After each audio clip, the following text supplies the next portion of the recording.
Hello friends, बरायबाय Bodo info official YouTube channel दा आसा खालामो गासैबो मोजाङै दङ। दिनै सानडे दा बेनि थाखायनो स्पेशल स्किमनि सायाव भिडिअ लाबोदों। बेनो जाबाय MMUa स्किम। जायनोखि नोंथांमोना सेल्फ हेल्प ग्रुपआव दङ। दा नोंथांमोननि थाखाय गुड निउसआ बेनो मेसेज फैबाय। That means नोंथांमोननि राङा एकाउन्टआव हाबसिगोन। दा बोरै हाबगोन आरो मानो मेसेज हरदों बेनि सायाव डिटेल्सआ सफैदों एबा नोंथांमोना लाना फैदों। दा बेखायनो भिडिअखौ नोंथांमोना जोबजासिम नायबानो जाबाय। हानायसेबां शेयार खालाम जाहाथे बयबो बुजियो।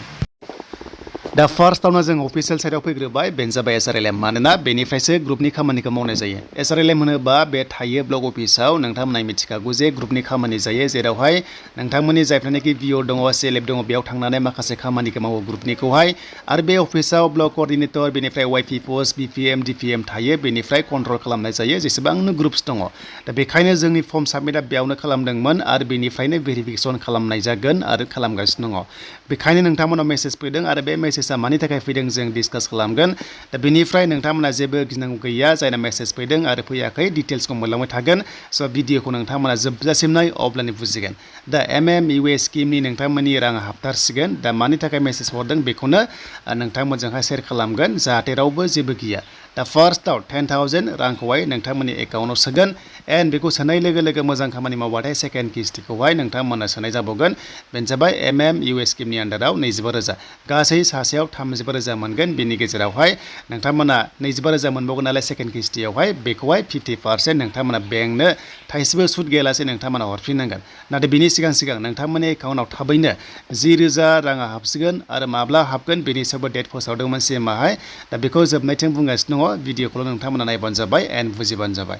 स' बेनिफ्राय बे मेसेजआ माबायदि फैदों आरो सोरनो हरदों बेखौ नोंथांमोनजों देखायनोसै जाहाथे नोंथांमोना क्लियार जायो। दा जायफ्रा नोंथांमोना ग्रुपनि मेम्बार्स नोंथांमोना फर्म साबमिट खालामदोंमोन बै समावहाय अब्ला बेबायदि मेसेज फैबाय जानांगौ चेक खालामदो। बेनो जाबाय MMUa form has been submitted successfully with reference number होनना दङ।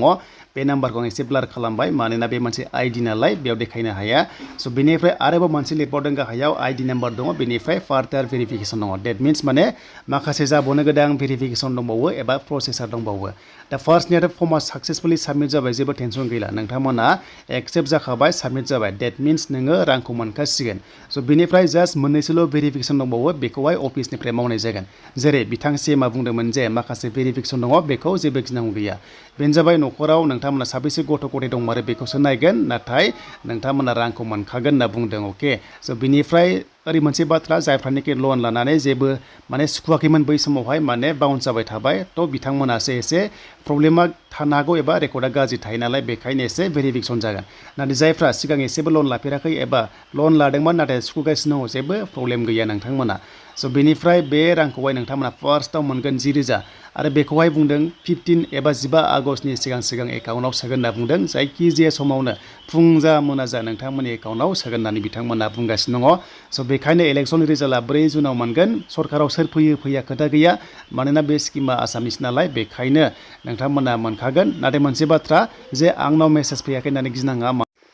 दा मेसेज फैनो एसे टाइम लायो मानोना गभर्नमेन्ट प्रसेसआ एसे टाइम लायो नालाय स' बेखायनो एसे नोंथांमोना नेथ'नांसिगोन आरो जेबो टेनसन गैया मेसेज थाङाखै होननानै जेबो जिंगासिनो गैया।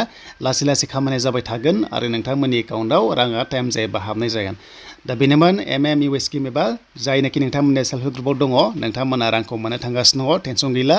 स' बेनिफ्राय नेक्स्ट लेभेलाव गोदान स्किम फैयोबा नोंथांमोनाहाय बड' इनफो इउटुब चेनेलावहाय आपडेटखौ मोननो हागोन।